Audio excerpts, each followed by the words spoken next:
Hi, and welcome to Bob Reeves Brass. I'm John. And I'm Brett. You're looking good today, John. Thank you. You look fantastic yourself, Brett. Today we are going to talk about the gap. Now, for some of you, you may not know what the gap is, and that's okay. What we're talking about is there's a chamber inside this receiver here on the trumpet from the end of the mouthpiece to where the lead pipe begins.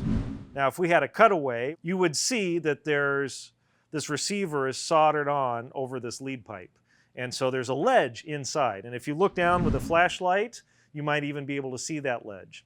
And so the mouthpiece, the end of the mouthpiece, doesn't butt up perfectly with the beginning of the lead pipe. So it creates a little chamber, which, as we've discovered, has resonant properties, acoustic properties. And so by lengthening or shortening that gap or annulus on the inside of the receiver, you can change the intonation, you can change the response of the instrument, you can change the slotting.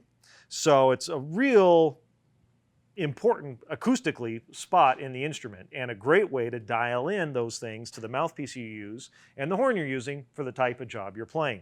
So today we're going to show you a demonstration of how you can experiment adjusting that gap at home. So let's demonstrate the Bob Reeves Paper Trick. So to do the paper trick, it's a playing test. So you want to obviously be warmed up, ready to play. Play something you're comfortable with, that's familiar. And then what you do is you take your mouthpiece out, and with a small slip of paper, or maybe a quarter of an inch wide, maybe an inch and a half long, you take it and put it lengthwise on the shank of the mouthpiece. You don't wrap it around because you don't want it wrapping. It's going to bring out the mouthpiece way too much.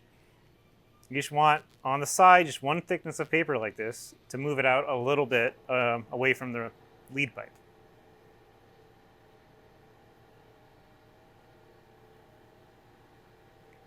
And then you play the same thing. You play the same test or whatever exercise to see how it feels. Does it respond better? Does it respond worse? If it responds better, you need to go further away. You need a bigger gap than what you're used to. If it plays worse, then that means you probably need to go further in, or maybe you're close to where you should be. That's kind of the experiment. If it plays the same, add another piece of paper. So you do two thicknesses on top of each other. The same way, don't wrap it around, of course. Just two on top of each other to move you out even further. And if again, that may play better, that may play worse. You kind of go until you get some response from it. And that gives you information about where you need to move to. Now, there's a lot of misinformation about the gap out there, and it's really simple. The best gap is the one that works. Some people have theorized that no gap is best. Some people think there's a formula that you can calculate the optimal gap, but no formula can take into the individual's, your dental structure, your oral cavity, what you like to feel, all has to do with what the optimal gap should be. So the best thing to do is to experiment and find the best gap that works for you for the job you have to do. In Bob's 50 years of experience, a lot of players have been worried that they have too much gap, but in reality, the opposite is worse. So having too much gap is bad, but having too little gap is worse.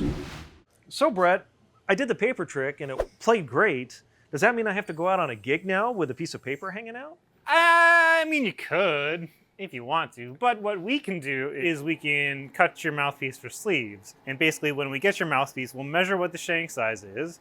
And based off of your results, if it was better with more paper, we'll recommend you, larger sleeve sizes. We can convert any manufacturer's mouthpiece for sleeves, or you can order our own mouthpieces, already cut for sleeves. We manufacture the sleeves in whole sizes, half sizes, and quarter sizes. So we can really fine tune the gap to within a 64th of an inch, which is still, in terms of what players can perceive, a big change in gap. However, it gets you really close to where your optimal gap is. And we can even make custom size sleeves if you find yourself in between even a quarter size, which some of our customers are.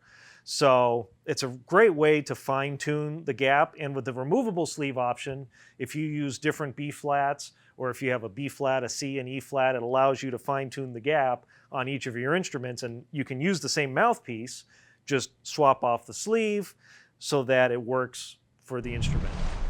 if you only use one instrument or you have a dedicated mouthpiece to each instrument that you use. We can also do it as a solid shank. So we would alter the shank larger or smaller, and you wouldn't have the removable option, but some people don't want to fuss with that, and that's fine. It would just be at a new shank size that you found works best for you. So you could do the removable sleeve system, or we could reshank to a solid shank again at the new size. So give us a call, send us an email if you want to find out more about the Gap, or if you're interested in getting your mouthpieces converted or altered. Thanks, Brett. Thanks, John. And do the paper trick. Do the paper trick. 2 cents. 2 cents worth 2 of cents. paper. Maybe Yeah. we'll borrow the paper. Borrow the paper. Yeah.